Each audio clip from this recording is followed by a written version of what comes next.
O Senhor esteja convosco. Ele está no meio de nós. Proclamação do Evangelho de Jesus Cristo segundo João. Glória a vós, Senhor. Naquele tempo, muitos dos judeus que tinham ido à casa de Maria e viram o que Jesus fizera, creram nele. Alguns, porém, foram ter com os fariseus e contaram o que Jesus tinha feito. Então, os sumos sacerdotes e fariseus reuniram o conselho e disseram: o que faremos? Este homem realiza muitos sinais. Se deixamos que ele continue assim, todos vão acreditar nele e virão os romanos e destruirão o nosso lugar santo e a nossa nação. Um deles, chamado Caifás, sumo sacerdote em função naquele ano, disse: vós não entendeis nada. Não percebeis que é melhor um só morrer pelo povo do que perecer a nação inteira? Caifás não falou isso por si mesmo. Sendo o sumo sacerdote em função naquele ano, profetizou que Jesus iria morrer pela nação. E não só pela nação, mas também para reunir os filhos de Deus dispersos. A partir desse dia, as autoridades judaicas tomaram a decisão de matar Jesus. Por isso, Jesus não andava mais em lugar público no meio dos judeus. Retirou-se para uma região perto do deserto, para a cidade chamada Efraim. Ali permaneceu com os seus discípulos. A Páscoa dos judeus estava próxima. Muita gente do campo tinha subido a Jerusalém para se purificar antes da Páscoa. Procuravam Jesus e, ao reunirem-se no templo, comentavam entre si: o que vos parece?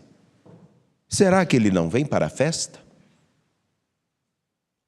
Palavra da salvação. Glória a vós, Senhor. Por favor.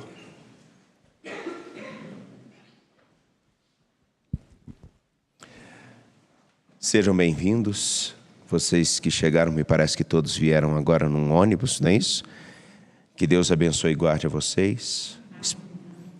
Espero que aproveitem bastante essa manhã aqui no Santuário Basílica Nossa Senhora da Piedade.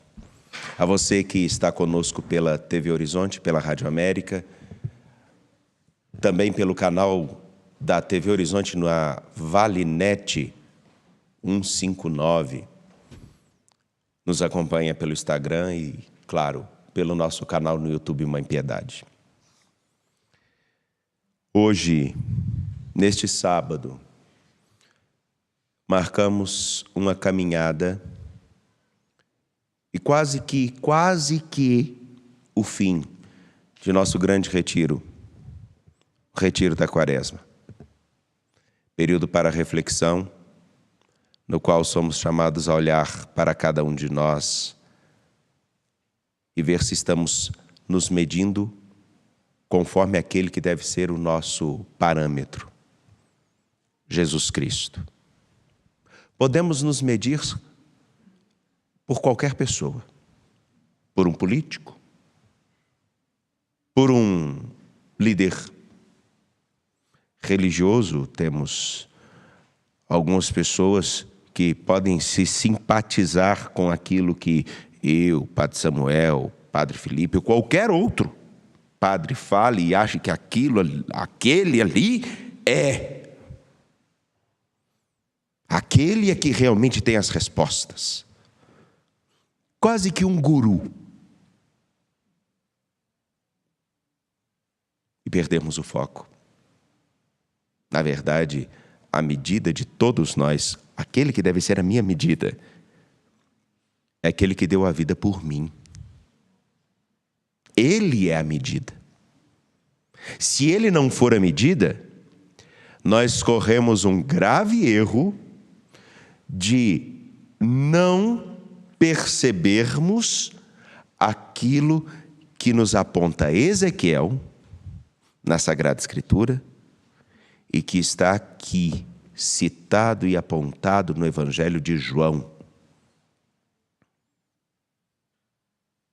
Percebam, Ezequiel e o Evangelho de João. E os dois com uma característica, só para apimentar um pouquinho.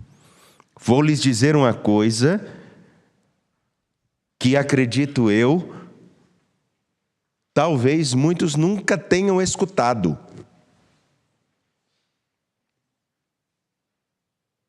Ezequiel vai dizer uma coisa em toda a sua narrativa de vocês precisam reforçar o ato de crer e de seguir o Senhor.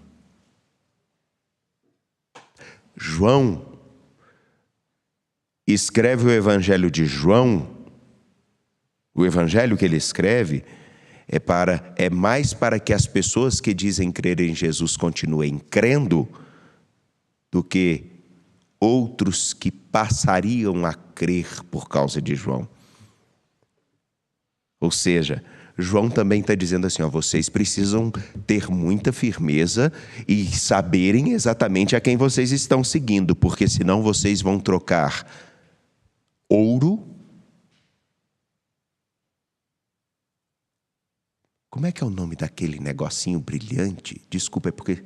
Purpurina. Mas não precisou nem fazer indicação. Permitam-me.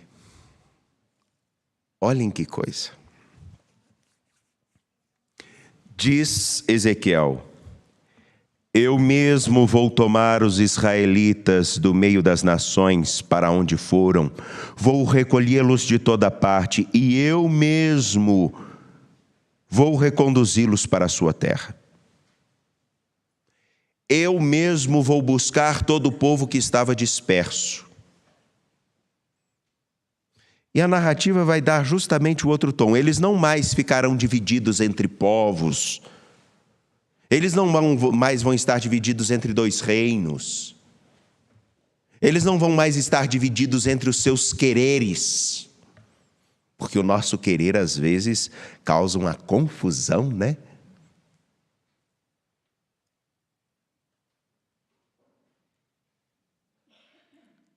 Dentro de casa, por causa de uma pasta de dente apertada errada, tem uma confusão às vezes.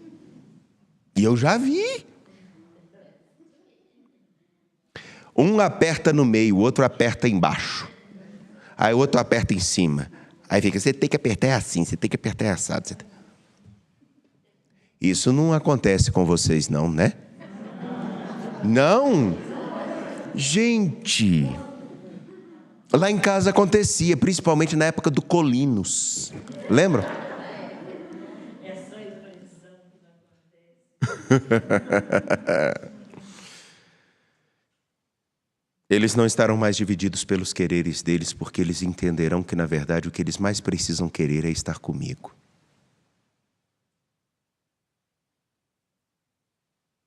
Eu vou fazê-los um só.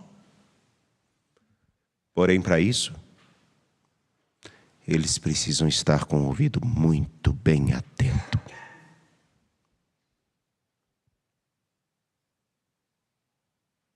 Mais até que esse ouvido, que parece ser ouvido até de cachorro, que escuta até o que não deve.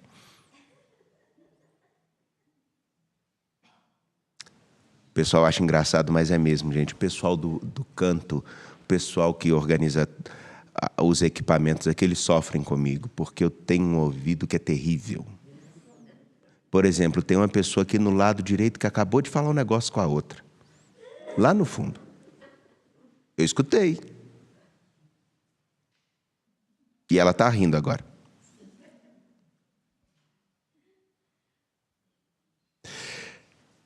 Assim, eles só vão conseguir ser um povo se eles descobrirem, na verdade, vocês têm que reforçar de fato quem é o Senhor da história de vocês, porque senão vocês vão continuar divididos. E olhem que coisa, como não nos escandalizarmos quando vemos o que as nossas divisões e as nossas vontades, os nossos quereres mal resolvidos e mal orientados são capazes de fazerem destruição. Numa capelinha na roça é possível fazer com que a comunidade inteira se divida por causa de uma fofoca. Dentro deste santuário, vocês não sabem o tanto que é difícil controlar a fofocaiada. Tem gente que fala até daquilo que não sabe.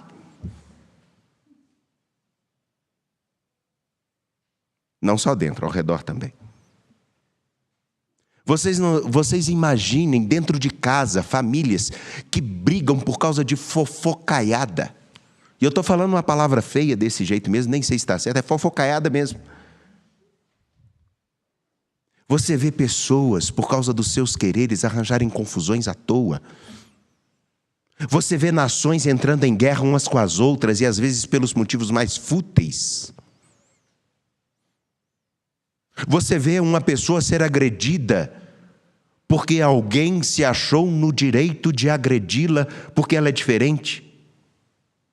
Você vê pessoas começando a agredir as outras porque tem uma ideologia, um pensamento político diferente do seu.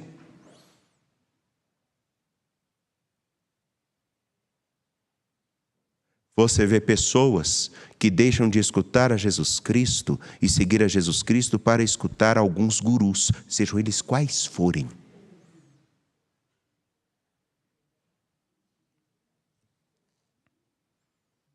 Somos capazes de fazer um estrago. E quando a gente vê o estrago que a gente faz,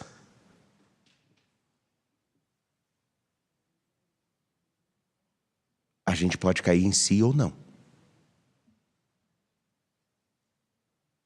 E aí a imagem do que temos no Evangelho de São João, capítulo 11, versículos 45 a 56. Depois que Jesus revivifica, faz com que Lázaro volte à vida. Lembram dessa cena? Lázaro volta à vida, Jesus o entrega para suas irmãs, e aí agora os líderes do povo ficam preocupados com a seguinte coisa: se ele continuar desse jeito, nós vamos ter problemas. Então é melhor nós matarmos a ele. Quem nunca ouviu ou percebeu que algumas pessoas são sacrificadas por causa das outras?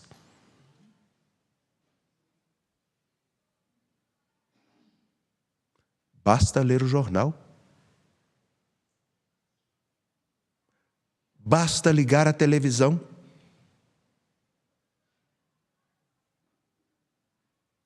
Uma guerra a que se tem o nome de guerra, ou a outra que está acontecendo muito sutilmente no nosso meio, que ninguém dá o nome de guerra. Alguns dizem que a minha opinião, que fazem com que tantas brigas se acirrem, e que, se preciso for, nós engolimos alguém, e até com justificativas.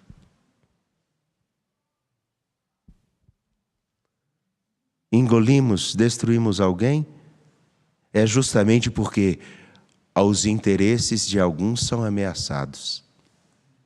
De todos os tipos.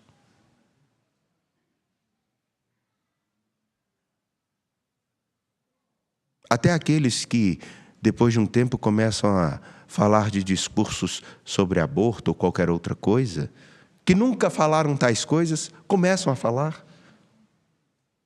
Ou outros que falam que vão modificar tudo, vão desburocratizar tudo e criam confusão. Ou outros que acham que, na verdade, não, o padre da minha paróquia tinha que usar a casula da cor roxa, o outro não, ele tinha que usar a cor lilás. Mas nenhum de vocês nunca viu acontecer essas coisas, né?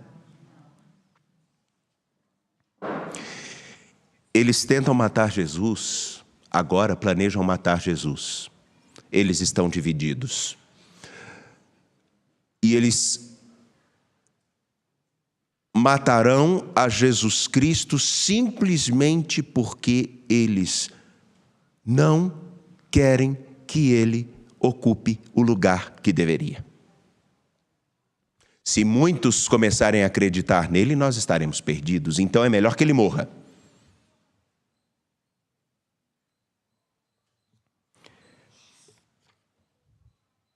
Pois bem,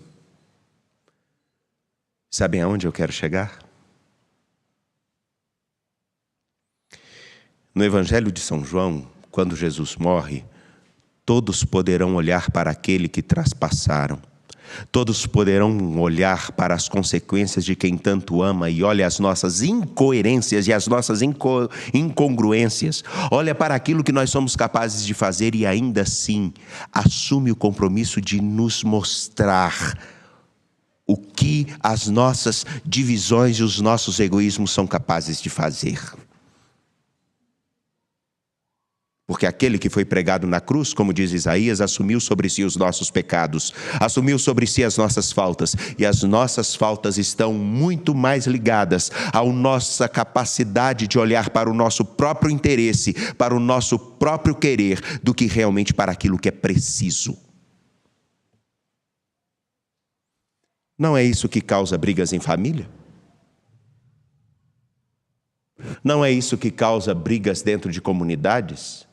Não é isso que causa brigas dentro de empresas? Não é isso que causa brigas e descasos dentro de governos? Não é isso que causa tantos destroços, tantas destruições e causa tanto dano no meio de toda a nossa população?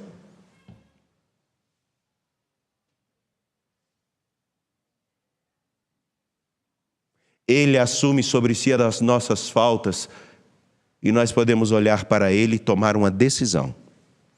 Inevitavelmente, uma decisão deve ser tomada quando se toma consciência do quanto Deus nos ama e nos propõe como caminho, um horizonte de felicidade. Uma decisão, eu, você, todos, sem exceção, temos que tomar.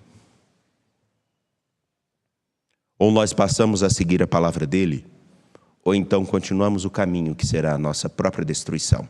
E ele terá como julgamento a nossa escolha.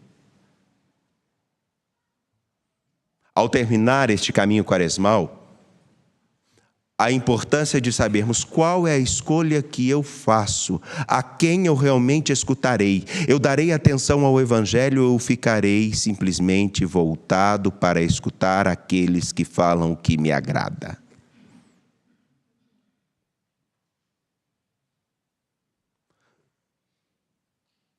É uma decisão que precisamos tomar. Não tem jeito.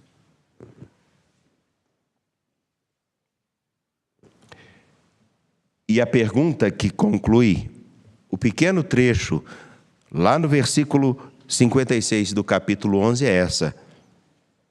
O que vos parece? Eles olharam, não estavam mais vendo Jesus. O que vos parece? Será que ele não vem para a festa? E eles estão falando da festa da Páscoa. A festa da Páscoa é a festa da verdadeira liberdade do povo de Deus. E que em Jesus Cristo tudo se transforma, no qual ele não mais nos conduz por um deserto para chegarmos a uma terra, mas ele nos liberta e nos dá a salvação por sabermos a qual terra realmente nós pertencemos, a quem realmente nós pertencemos, o que realmente nós podemos ser. Ele nos apresenta esse caminho. Ele está na festa da Páscoa nos oferecendo tudo o que de melhor é possível. E eles perguntam assim, como se perguntassem, será que nós realmente teremos a nossa chance agora?